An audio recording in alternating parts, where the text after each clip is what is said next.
Il y a encore beaucoup de place à prendre pour les développeurs. Pour toute personne qui est devenue développeur ou développeuse, il y a encore beaucoup de place à prendre. Pour ça, il faut apprendre ce langage. Vous vous formez sur ce langage, vous devez être à même de commencer à décrocher vos premiers boulots. Commencez par apprendre du HTML, parce que la base de toute chose, c'est le HTML. Quand vous formez sur du HTML, ça vous permet de comprendre les bases de tout ce qu'est une page web. Rajoutez à ça du CSS, ça vous permet de bien mettre en forme votre page, de mettre des belles couleurs sur votre page, de bien disposer votre élément sur votre page, d'avoir une belle police sur votre page, de passer d'une page très laide à une page très jolie tout simplement. Rajoutez du JavaScript dessus.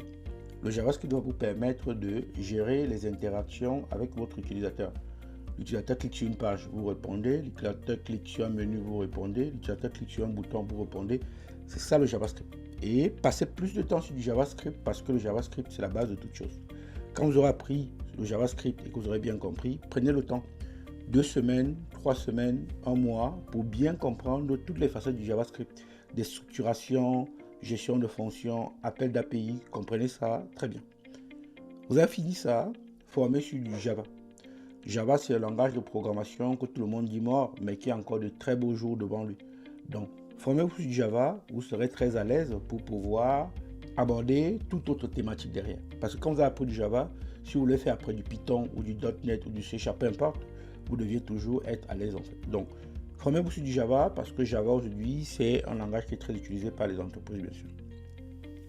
Dernière chose qu'il faut apprendre donc, c'est du SQL. Qu'est-ce que c'est le SQL? C'est le langage qui vous permet de gérer les données de votre application.